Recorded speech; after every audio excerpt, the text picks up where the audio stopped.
کوہ طور پر اللہ کی تجلی کی زیارت کے بعد حضرت موسیٰ علیہ السلام کے چہرہ مبارک پر ایسی قوی چمک رہتی کہ چہرے پر نقاب کے باوجود بھی آپ علیہ السلام کی طرف نظر اٹھا کر جو بھی دیکھتا اس کی آنکھوں کی بینائی ختم ہو جاتی۔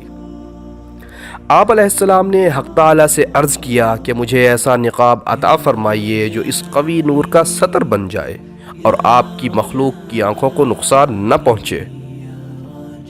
حکم ہوا اپنے اس کمبل سے نقاب بنا لو جو کوہ طور پر آپ علیہ السلام کے جسم پر تھا، جس نے کوہ طور کی تجلی کا تحمل کیا ہوا ہے۔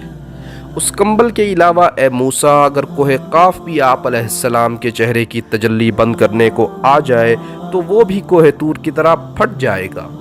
الغرض حضرت موسیٰ علیہ السلام نے بغیر نقاب کے لوگوں کو اپنا چہرہ دیکھنے سے منع فرما دیا۔ آپ علیہ السلام کی اہلیہ حضرت صفورہ رضی اللہ تعالی عنہ آپ علیہ السلام کے حسن نبوت پر عاشق تھیں۔ نقاب جو نظروں کے درمیان حائل ہو گیا تھا وہ اس سے بے چین ہو گئیں۔ جب صبر کا پیمانہ لبریز ہوا تو آپ رضی اللہ تعالی عنہ نے اسی شوق اور بے تابی سے پہلے ایک آنکھ سے حضرت موسیٰ علیہ السلام کے چہرے کے نور کو دیکھا۔ اس سے ان کی آنکھ کی بینائی سلب ہو گئی۔ اس کے بعد بھی ان کو صبر نہ آیا، دل اور آنکھوں کی طلب اور بڑھ گئی۔ حضرت موسیٰ علیہ السلام کے چہرے پر دیکھنے کے لیے دوسری آنکھ بھی کھول دی، چنانچہ وہ بھی بے نور ہو گئی۔ حضرت صفورہ رضی اللہ تعالی عنہ سے ایک عورت نے پوچھا، کیا تمہیں اپنی آنکھوں کے بے نور ہو جانے پر کچھ غم نہیں ہوا؟ آپ رضی اللہ تعالی عنہ نے فرمایا، مجھے تو یہ حسرت ہے کہ ایسی ہزاروں آنکھیں اور بھی عطا ہو جائیں تو میں ان سب کو محبوب کے چہرہ تاباں کو دیکھنے کے لیے قربان کر دوں۔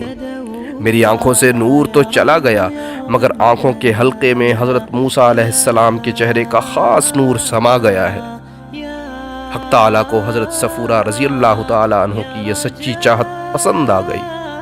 خزانہ غیب سے پھر ان کی آنکھوں کو ایسی بینائی کا نور اور تحمل بخش دیا جس سے وہ حضرت موسیٰ علیہ السلام کے چہرہ تاباں کو دیکھنے لگیں۔